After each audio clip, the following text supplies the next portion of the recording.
अब हम बात करेंगे long run aggregate supply curve की। इसको बात करने से पहले हम इस बात के बारे में बात करेंगे कि what is long run.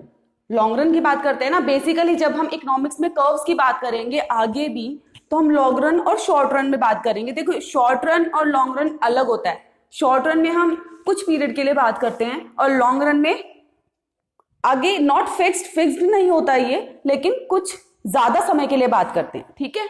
Long run is not any fix period of time. यहां पर हम ये नहीं कह सकते कि हम 5 साल की बात कर रहे हैं, 4 साल की बात कर रहे हैं, 10 साल की बात कर रहे हैं, 15 साल की। कोई ऐसा फिक्स पीरियड ऑफ टाइम नहीं होता। बेसिकली इसका मतलब क्या है, instead this refers to the time it takes for all prices to fully adjust. यहां पर हम उस टाइम की बात करते हैं कि कितने टाइम में हमारे प्राइजेस, जितने भी प्राइजेस हैं वो फुली एडजस्ट हो जाएंगे।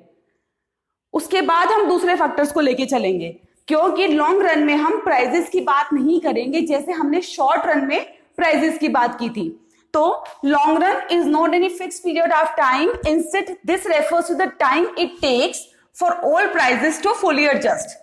कि मतलब हम उस पीरियड में बात करेंगे जहां पर प्राइजेस इजीली एडजस्ट हो जाएंगे। ठीक है। Now, long run aggregate supply curve, a curve that shows a relationship between price level and real GDP that would be supplied if all prices including wages were fully flexible। यहां पर हम क्या बात करते हैं, देखो पॉजिटिव रिलेशनशिप है LRAS, long run aggregate supply curve में देखो पॉजिटिव रिलेशनशिप बताता है between price level and real GDP. ठीक है, इसके पॉजिटिव रिलेशनशिप होगा। इसमें क्या कहते हैं, जो प्राइजेस होते हैं चाहे हमारे नॉमिनल वेजेस ही क्यों ना हो, यहां पर हम फ्लेक्सिबल मान के चलते हैं। मतलब यहां पर हम ये अजम्पशन लेके चलते हैं कि जो हमारे प्राइजेस हैं, जो हमारे नॉमिनल वेजेस हो, चाहे वहां पर वो चीज फ्लेक्सिबल, फुली फ्लेक्सिबल रहेगी। ठीक है।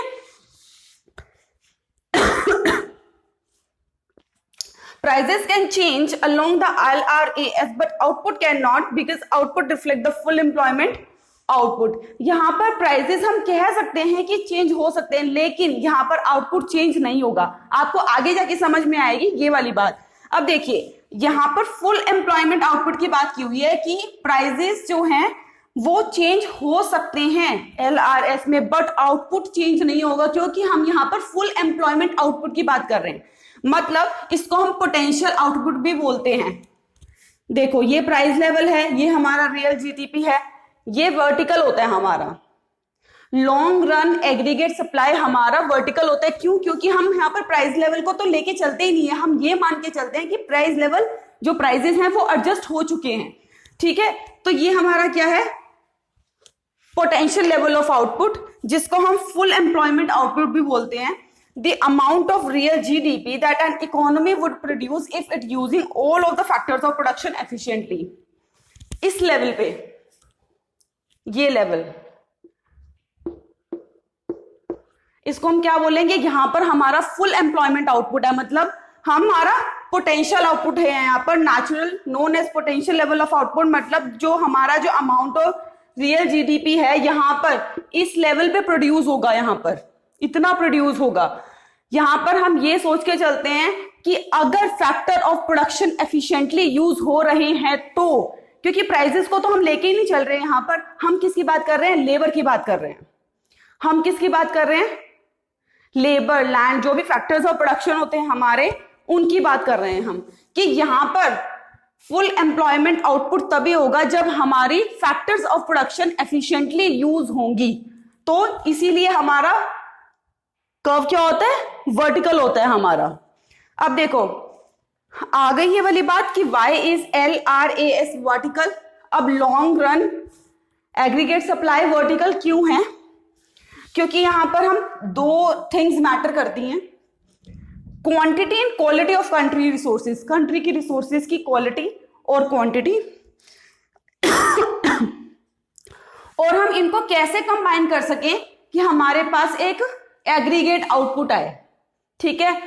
Potential output that economy can produce is not related to price level. यहां पर हम प्राइस लेवल की बात नहीं कर रहे। जो हमारा पोटेंशियल आउटपुट होगा, जो इकोनॉमी प्रोड्यूस करेगी, is not related to price level, तभी हमारा ये वर्टिकल जाता है। और यहां पर हम सिर्फ दो चीजें मैटर करती हैं, यहां पर quantity and quality of countries resources, कि उनको कैसे कॉम्बिनेशन में लेके आए, जो रिसोर्स की कंट्री के रिसोर्सेज की क्वालिटी है और जो क्वांटिटी है उसको कैसे कॉम्बिनेशन में लेके आए कि हमारा एग्रीगेट आउटपुट हो।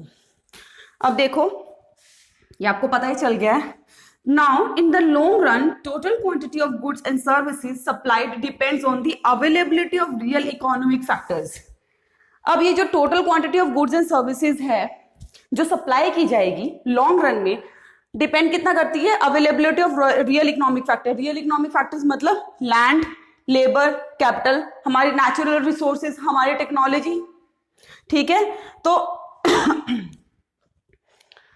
तो in the long run total quantity of goods and services supply depends on the availability of labour, capital, natural resources, technology, इनके ऊपर डिपेंड करता है। यहां पर हम प्राइस लेवल को नहीं लेते, इसलिए हमारा वर्टिकल होता है। जब हम शॉर्ट रन में बात करते हैं तो वहां पर हम प्राइस लेवल के लिए बात करते हैं, वहां पर हम पॉजिटिव रिलेशनशिप होता है price level of real GDP का, ठीक है।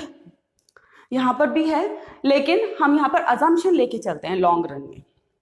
तो output is not determined by the price level, so the LRAS curve is vertical. जो हमारा आउटपुट है वो डिटरमाइन नहीं किया जाएगा प्राइस लेवल से, इसीलिए हमारा LRAS जो है वर्टिकल आता है, ठीक है। अब पॉइंट है कि what can shift the LRAS curve. क्या चीजें हैं जो LRAS कर्व को शिफ्ट कर सकती है इधर और इधर, to the left and to the right, ठीक है। अब देखो changes to any of the following sources of output. अगर इनमें से किसी भी चीज में चेंजेस हो जाएं, नीचे आ जाए, हमारी प्रोडक्शन जो कैपेबिलिटीज है वो डिस्ट्रॉय हो जाए, अच्छा जो मैक्सिमम आउटपुट है जो आना चाहिए वो कम हो जाए, तो क्या हो जाएगा, decrease shift the LRAS to the left. क्या हो जाएगा, वो लेफ्ट हो जाएगा, क्योंकि हमारा जो मैक्सिमम आउटपुट है वो हमें नहीं मिल रहा है। इनमें चेंजेस के कारण लेबर में हो गया है, कैपिटल में हो गया, नेचुरल रिसोर्सेज में हो गया, टेक्नोलॉजी में कोई चेंज आ गया जिससे हमें मैक्सिमम आउटपुट नहीं मिल रहा। और इसी का अगर मान लो इनमें कोई ऐसा चेंज हो जाए कि हमारा जो मैक्सिमम आउटपुट है वो हमें मिल रहा है, ठीक है, तो क्या हो जाएगा, वो शिफ्ट हो जाएगा इधर। Increase shift the LRAS to the right. अगर मैक्सिमम आउटपुट में इंक्रीज हो रहा है तो ऑब्वियसली वो इधर जाएगा, नेचुरल सी बात है, ठीक है। तो LRAS का शिफ्टिंग में क्या होगा कि किसी भी इन फैक्टर में चेंजेस हो रहे के कारण जो LRAS है, हमारा जो long run aggregate supply curve है, वो टू द राइट भी जा सकता है और टू द लेफ्ट भी जा सकता है। टू द लेफ्ट क्यों जाएगा, किसी भी चीज में डिस्ट्रक्शन हो गई है या फिर कोई भी नेचुरल चीजें हो जाए, फॉर एग्जाम्पल अर्थक्वेक आ गया है, कोई नेचुरल कैलामिटीज हो जाए, लेबर में कोई चेंज हो जाए, कैपिटल में कोई चेंज हो जाए, टेक्नोलॉजी कुछ चेंज हो सकती है, ठीक है, उसकी वजह से हमारा LRAS कर्व जो है वो शिफ्ट करता है।